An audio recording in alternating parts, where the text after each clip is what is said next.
안녕하세요, 여러분. 오늘 저희와 함께 손동원 박사님의 아주 중요한 신학적 탐구를 좀 깊이 들여다볼 텐데요. 주제는 바로 성경 지식과 믿음의 관계입니다. 네, 아주 흥미로우면서도 또 중요한 주제죠. 그렇죠. 미국 힐링 커뮤니티 교회에서 손 박사님 메시지 듣고 많은 분들이 뭐랄까 삶의 지혜나 영감을 얻으셨다고 들었어요. 그래서 오늘 그 핵심 내용을 저희가 여러분께 좀 알기 쉽게 풀어드리려고 합니다. 네, 기대되네요. 기독교 신앙에서 이 지식과 믿음, 정말 빼놓을 수 없는 두 기둥이잖아요. 맞습니다. 핵심이죠. 그런데 이게 때로는 좀 혼동될 때가 있는 것 같아요. 많이 아는 것이 그냥 잘 믿는 것이다, 이렇게 생각하기 쉽단 말이죠. 네, 그런 경향이 분명히 있죠. 하지만 손동원 박사님은 이 둘이 다르다, 그러면서도 서로에게 꼭 필요한 관계다, 이렇게 강조하셨어요. 뭐랄까 씨앗과 토양 같은 관계라고 할까요? 비유가 좋네요. 지식 없는 믿음은 뿌리 내리기 좀 어렵고, 또 믿음 없는 지식은 열매를 못 맺는 거죠. 네, 정확합니다. 그래서 오늘 저희는 이 복잡하고 미묘한 관계를 좀 명확하게 이해해보고, 또 어떻게 하면 머리로 아는 지식이 정말 가슴으로 믿는 신앙, 그리고 삶의 변화로 이어질 수 있을지 그 길을 같이 찾아보려고 합니다. 네, 시작하기 전에 그 옛날 라틴어 격언이 이 관계를 참 잘 보여주는 것 같아요. 어떤 거죠? 경건함 없는 지식은 메마르지만 지식이 있는 믿음은 견고하다. 뭐 이런 뜻인데요. 결국은 둘 다 중요하다. 어느 한쪽만으로는 온전할 수 없다. 이런 이야기겠죠. 그럼 이제 손동원 박사님의 통찰을 한번 따라가 보죠. 박사님께서 강조하신 첫 번째 핵심, 이게 바로 지식과 믿음은 분명히 다르다, 이거였죠. 네, 맞습니다. 이게 가장 기본적이면서도 아주 중요한 구분입니다. 머리로 그냥 그렇지 하고 동의하는 거랑 마음으로 온전히 신뢰하고 내 삶을 맡기는 것, 이건 정말 차원이 다른 문제라는 거죠. 네, 신학적으로 보면 지식이라는 건 보통 정보를 인지하고 이해하는 과정. 이걸 주로 말합니다. 헬라어로는 그노시스라고도 하죠. 그노시스. 반면에 믿음, 이건 헬라어로 피스티스라고 하는데요. 이건 그 정보를 넘어서는 거예요. 어떤 대상에 대한 깊은 신뢰, 그리고 거기에 나를 의탁하고 또 그에 따라서 행동하는 것까지. 그러니까 전인격적인 반응이라고 할 수 있죠. 전인격적인 반응이요. 네. 야고보서 2장 19절 말씀이 이 차이를 아주 극명하게 보여줍니다. 성경에 이렇게 나와 있거든요. 네가 하나님은 한 분이신 줄을 믿느냐? 잘하는도다. 귀신들도 믿고 떠느니라. 와, 귀신들도 하나님에 대해 믿는다니? 이거 좀 충격적인데요? 그렇죠. 여기서 말하는 귀신, 그러니까 악한 영들도 하나님이 계시다, 그리고 한 분이시다, 이 사실 자체는 안다는 거예요. 그 정도 지식은 있다는 거죠. 그래서 믿는다라고 표현된 거예요. 하지만 그들의 반응을 보세요. 그냥 두려워서 떨 뿐이라는 거죠. 하나님을 사랑하거나 신뢰하거나 뭐 그분께 순종하거나 이런 건 전혀 없어요. 그냥 아는 지식에 대한 공포 반응이네요. 맞습니다. 그들의 믿음이라는 건 결국 구원을 주는 살아있는 믿음이 아니라 그냥 사실에 대한 지적인 동의일 뿐이다. 이걸 아주 명확하게 보여주는 예시인 거죠. 아하, 그렇군요.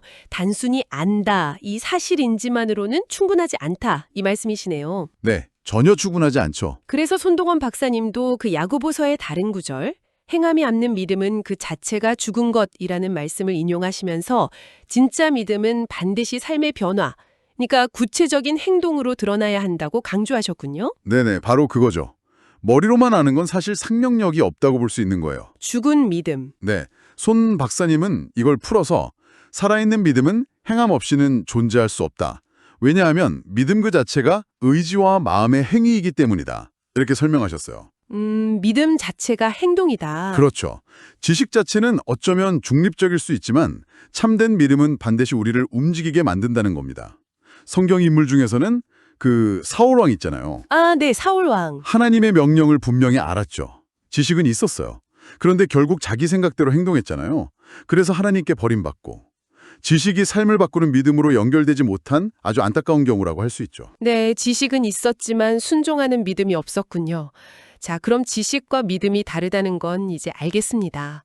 그런데 여기서 어떤 분들은 그럼 지식은 별로 안 중요한가? 이렇게 생각하실 수도 있을 것 같아요. 네, 그럴 수 있죠. 하지만 손 박사님의 두 번째 핵심은 오히려 그 반대였죠. 지식이 아주 중요하다. 맞습니다.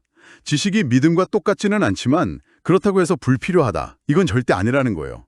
오히려 손동원 박사님은 지식이 믿음이 뿌리 내릴 수 있는 아주 필수적인 토양이다. 이렇게 강조하셨어요. 필수적인 토양. 네. 로마서 10장 17절이 이 부분을 설명하는 핵심 구절입니다. 그러므로 믿음은 들음에서 나며 들음은 그리스도의 말씀으로 말미암았느니라. 믿음은 들음에서 난다. 여기서 듣는다는 게 바로 지식을 얻는 과정을 의미하는 거군요. 그렇습니다. 여기서 들음, 헬라어로는 아코에라고 하는데요. 이게 그냥 소리를 듣는 걸 넘어서 내용을 이해하는 걸 포함해요. 특히 그냥 아무거나 듣는 게 아니라 그리스도의 말씀이라는 구체적인 내용, 즉 복음의 핵심 내용을 알아야 한다는 거죠. 아, 내용이 중요하군요. 뭘 믿어야 할지? 그렇죠. 뭘 믿어야 할지, 누구를 믿어야 할지 그 대상과 내용에 대한 지식이 없으면 믿음 자체가 성립하기 어렵다는 거예요. 막연한 감정이나 느낌이 아니라 객관적인 진리, 그 사실에 대한 지식에서 믿음이 시작된다는 걸 사도 바울이 강조하고 있는 거죠. 그렇다면 지식은 마치 믿음의 방향을 잡아주는 나침반 같은 역할이겠네요. 우리가 무엇을 믿는지 또 왜 믿는지 알게 해주는 거니까요. 네, 아주 좋은 비유입니다. 선동환 박사님도 성경 지식이 하나님을 알아가고 또 가까이 나아가는 첫걸음이라고 하셨잖아요. 하나님이 어떤 분이신지, 그분의 약속이 뭔지 알아야 그분을 신뢰할 수 있는 거니까요. 네, 손 박사님은 이 관계를 또 이렇게 표현하셨어요. 지식 없는 믿음은 맹목적이지만 믿음 없는 지식은 차갑다. 아, 둘 다 문제가 있네요. 네, 둘 다 필요하다는 거죠. 그래서 우리의 믿음 그 피스티스가 그리스도 안에서 견고해지려면 반드시 지식, 근호신을 붙잡아야 한다. 이렇게 설명하셨어요. 사도행전에 나오는 베레아 사람들 생각나시죠? 아, 네. 그 신사적인 베레아 사람들이요. 네, 그 사람들이 바울의 가르침을 듣고 그냥 아멘 한 게 아니잖아요. 이것이 그러한가 하여 날마다 성경을 상고했다고 하죠. 맞아요. 직접 확인했죠. 이미 알고 있던 성경 지식을 바탕으로 해서 새로운 가르침이 정말 맞는지 분별하고 그 과정에서 확신을 얻었던 거예요. 지식이 오히려 믿음을 더 깊고 단단하게 만들어준 거죠. 그렇군요. 그 에티오피아 내시 이야기도 딱 맞는 것 같아요. 이사야서를 읽고는 있었는데 뜻을 몰랐잖아요. 네, 그랬죠. 그런데 빌립이 옆에서 그 의미를 설명해 주니까 그제서야 예수님을 믿게 되었잖아요. 올바른 지식 전달이 믿음으로 이어지는데 아주 결정적인 역할을 한 셈이네요. 정확한 예시입니다. 이처럼 지식은 믿음의 시작점이면서 동시에 믿음을 더 견고하게 만들어주는 기반이 된다는 것. 이게 두 번째 핵심입니다. 자, 좋습니다. 지식과 믿음은 다르고 또 지식은 믿음의 기초가 된다. 여기까지 왔습니다. 이제 손동환 박사님의 세 번째 핵심으로 넘어가 볼까요? 이건 바로 참된 믿음은 지식에 머무르지 않고 반드시 순종이라는 행동으로 나타난다. 이거였죠? 네, 맞습니다. 이게 바로 지식과 믿음이 하나로 통합되어서 삶을 실질적으로 변화시키는 과정이다. 이렇게 보셨다고요? 네, 히브리서 11장, 흔히 믿음장이라고 불리는 곳이죠. 거기에 나오는 믿음의 영웅들을 보면 그들의 믿음이 어떻게 구체적인 행동으로 이어졌는지를 잘 보여줍니다. 대표적인 예가 바로 아브라함이죠. 아브라함. 네, 히브리서 11장 8절을 보면 믿음으로 아브라함은 부르심을 받았을 때에 순종하여 장래 기업으로 받을 땅에 나아갈새 갈 바를 알지 못하고 나아갔으며 갈 바를 알지 못하고 나아갔다. 이 부분이 참 인상적이네요. 지식이나 어떤 이성적인 판단만으로는 좀 설명하기 어려운 행동인데요. 그렇죠. 그의 행동은 단순히 하나님이 가라고 하셨지 이 정도의 지식에 대한 동의를 훨씬 넘어섭니다. 그 지식을 주신 하나님, 그분을 전적으로 신뢰했기 때문에 모든 것이 불확실한 상황 속에서도 발걸음을 옮길 수 있었던 거죠. 여기서 순종하여 헬라어로는 페이타르케오라고 하는데요. 이 단어가 그의 믿음이 얼마나 능동적이고 결단력 있는 행동이었는지를 보여주는 겁니다. 그냥 수동적으로 따른 게 아니군요. 네, 아브라함의 삶 전체가 하나님의 부르심에 대한 응답, 헬라어로는 아포크리시스였다고 볼 수 있는 거죠. 노아가 방주를 만든 것도 같은 맥락이겠네요. 아, 그렇죠. 당시에는 비가 내리지 않던 시대라고도 하고, 그런데 거대한 배를 그것도 산 위에서 만들라는 하나님의 말씀은 정말 상식 밖의 일이었을 텐데요. 네, 말도 안 되는 이야기처럼 들렸겠죠? 하지만 노아는 홍수가 올 거라는 하나님의 말씀을 믿었고, 이게 지식이죠. 그 믿음에 따라서 엄청난 시간과 노력을 들여서 실제로 방주를 만들었습니다. 이게 순종이고요. 맞습니다. 그의 순종이 없었다면 그 홍수에 대한 지식은 아무런 의미가 없었을 거예요. 손동원 박사님도 믿음이 단순히 하나님을 안다는 고백을 넘어서 예를 들어 이웃을 사랑하라는 명령처럼 구체적인 삶의 실천으로 이어져야 한다고 강조하셨죠. 네, 맞아요. 손 박사님은 라틴어 표현을 빌려서 사랑 없는 믿음은 영혼 없는 육체와 같다고까지 하셨어요. 와, 강력한 표현이네요. 가장 확실한 증거라는 의미입니다. 또 참된 믿음은 진리, 알레테이아를 믿을 뿐 아니라 주님의 말씀, 로고스에 순종한다로 덧붙이셨죠. 머리로 동의하는 걸 넘어서 삶으로 살아내는 것, 그게 진짜 믿음이라는 겁니다. 열왕기하에 나오는 나아만 장군 이야기도 참 인상 깊어요. 네, 나아만 장군. 나병을 고치려면 요단강에 가서 7번 몸을 씻으라. 이 엘리사의 말, 지식을 듣고 처음에는 막 화를 내고 무시했잖아요. 네, 자존심 상했죠. 그런데 결국 신하들의 말을 듣고 순종했을 때 정말 깨끗하게 치유를 경험했죠. 지식과 순종이 만날 때 기적이 일어난 거네요. 바로 그겁니다. 지식, 믿음, 순종. 이 세 가지가 연결되는 거죠. 네, 지식과 믿음, 그리고 순종의 연결고리까지 살펴봤습니다. 그런데 손동원 박사님은 이 모든 것의 핵심, 그러니까 우리가 믿는 대상이 누구인지 이걸 명확히 해야 한다고 강조하셨어요. 이게 네 번째 핵심 원리죠. 네, 아주 중요한 포인트입니다. 우리가 믿는 기독교 신앙의 대상은 어떤 교리체계나 지식 그 자체가 아니라 바로 예수 그리스도라는 살아계신 인격이라는 점입니다. 인격이신 예수 그리스도? 네, 요한복음 14장 6절에서 예수님이 직접 이렇게 말씀하셨잖아요. 내가 곧 길이요, 진리요, 생명이니 나로 말미암지 않고는 아버지께로 올 자가 없느니라. 내가 곧 길이다, 진리다, 생명이다. 와, 정말 강력한 선언인데요. 그렇죠. 여기서 내가 이다, 헬라어로는 에고에임이라고 하는 이 표현은 예수님의 절대적인 신성을 드러내는 아주 독특한 방식입니다. 또 아무도 뭐뭐하지 않는다, 오데이스라는 이 표현은 예수님이 구원에 이르는 유일한 통로임을 강조하는 거고요. 유일한 길. 네. 따라서 아무리 성경 지식이 방대하고 신학 이론에 정통하다고 해도 그 지식이 가리키는 대상인 예수 그리스도를 인격적으로 만나고 신뢰하지 않으면 구원에 이를 수 없다는 것이 손 박사님의 지적입니다. 구원은 지식을 쌓는 행위가 아니라 예수님과의 인격적인 관계에 달려있다는 거죠. 아, 그 엠마오로 가던 두 제자 이야기가 딱 떠오르네요. 네, 그렇죠. 예수님이 십자가에서 돌아가신 후에 완전히 절망에 빠져서 고향으로 돌아가고 있었잖아요. 그들은 예수님에 대한 많은 사실들, 지식은 알고 있었어요. 그런데 부활하신 예수님을 길에서 만났는데도 알아보지 못했죠. 네, 눈이 가려져 있었죠. 그러다가 예수님이 성경을 풀어 설명해 주시고 함께 떡을 떼실 때 그제서야 마음이 뜨거워지고 눈이 밝아져서 예수님을 알아봤잖아요. 지식이 인격적인 만남을 통해서 살아있는 믿음으로 확 변화된 순간이죠. 네, 정말 중요한 순간이죠. 사도 바울도 마찬가지예요. 아, 그렇죠. 바울. 그는 율법 지식에 있어서는 당대 최고였잖아요.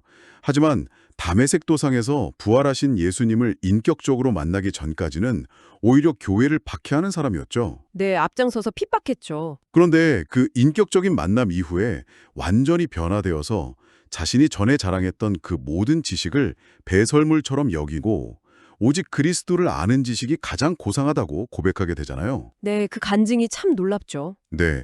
그래서 손 박사님은 로마서 10장 13절 말씀 누구든지 주의 이름을 부르는 자는 구원을 받으리라.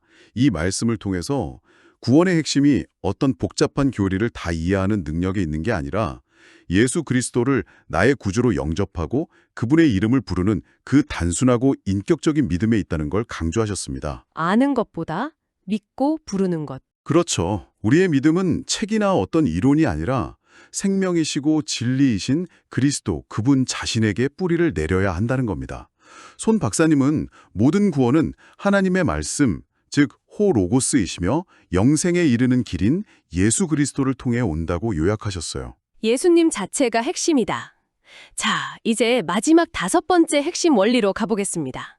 손동원 박사님께서는 교리적인 지식과 영적인 체험, 이 둘의 균형과 통합을 강조하셨다고요? 네, 맞습니다. 마치 새의 양 날개처럼 둘 다 꼭 필요하다, 이런 비유를 사용하셨다고 들었어요. 네, 아주 적절한 비유죠. 교리적 지식은 우리 신앙의 뭐랄까 뼈대와 같아요. 우리가 무엇을 믿어야 하는지 명확한 기준을 제시해주고 또 잘못된 가르침에 흔들리지 않도록 우리를 단단히 붙잡아주죠. 네, 뼈대가 중요하죠. 하지만 뼈대만 앙상하게 있어서는 생명이 없잖아요. 영적 체험은 그 뼈대에 살을 붙이고 피를 돌게 하는 역할을 하는 겁니다. 아, 생명력을 불어넣는 거군요. 그렇죠. 우리가 아는 그 지식이 그냥 머리에만 머무는 차가운 정보가 아니라 정말 가슴으로 뜨겁게 느껴지고 우리의 삶을 변화시키는 살아있는 능력이 되도록 하는 것. 이게 바로 영적 체험의 역할이라는 거죠. 요한복음 3장에서 예수님이 니고데모에게 하신 말씀이 이걸 아주 잘 보여줍니다. 니고데모, 그 밤에 예수님 찾아왔던 학자요. 네, 맞습니다. 당대 최고의 율법학자이자 지성인이었죠.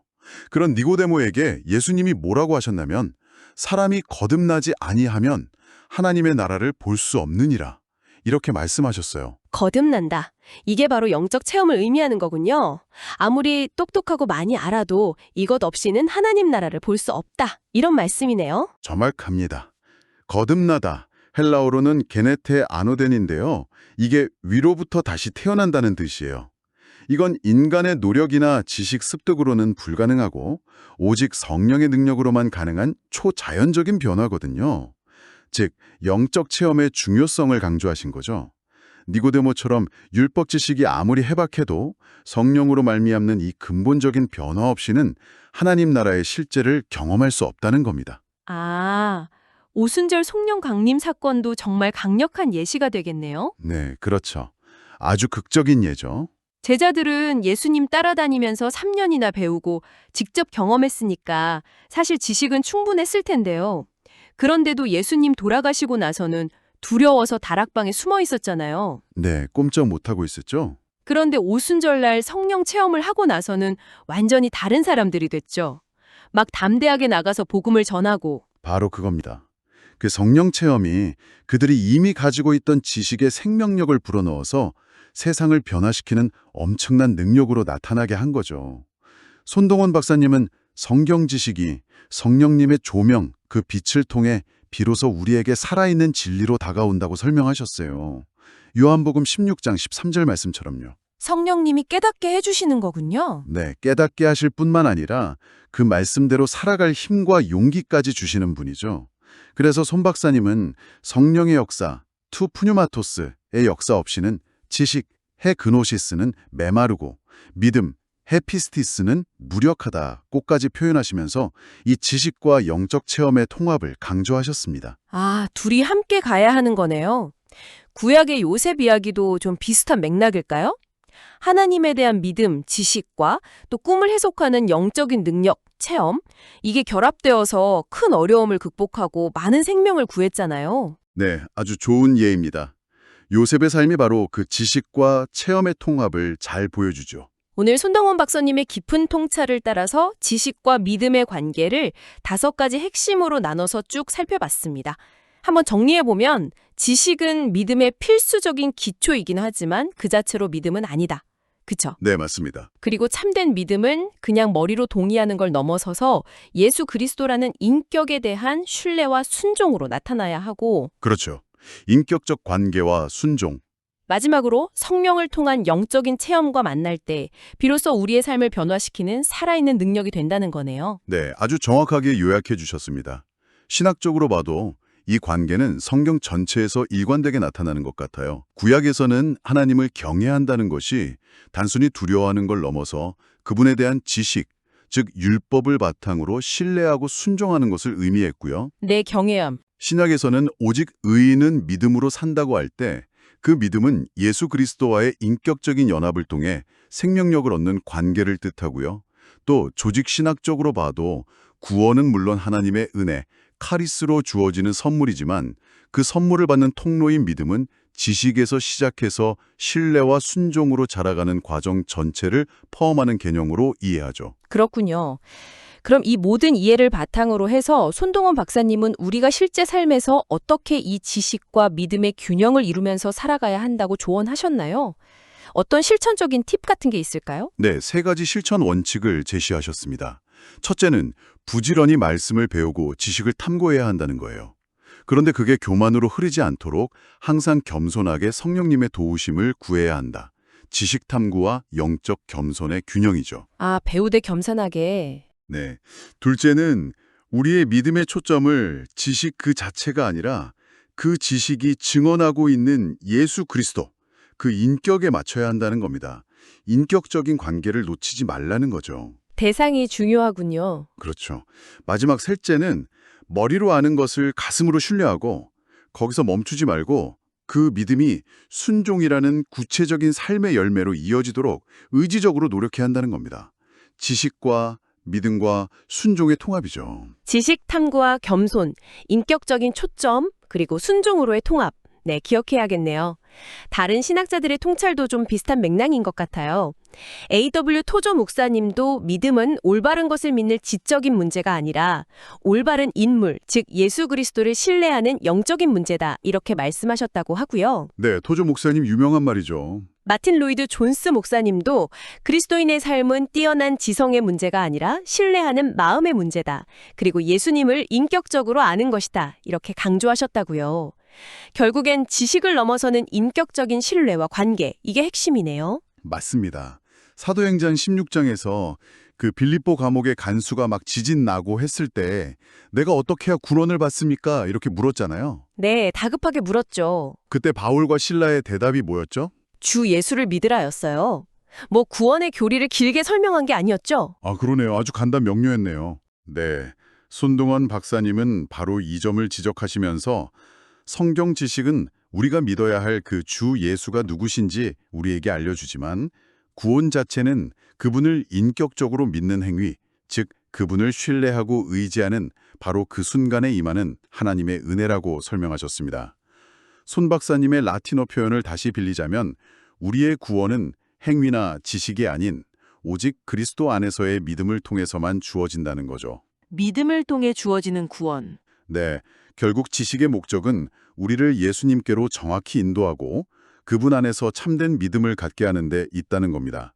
우리의 구원은 예수님 안에 있으며 그분의 안에 있는 우리의 믿음 안에 있다. 이게 결론인 거죠. 와, 오늘 손동원 박사님의 깊은 통찰을 통해서 지식과 믿음의 이 역동적인 관계를 정말 다각도로 탐구해 본 것 같습니다.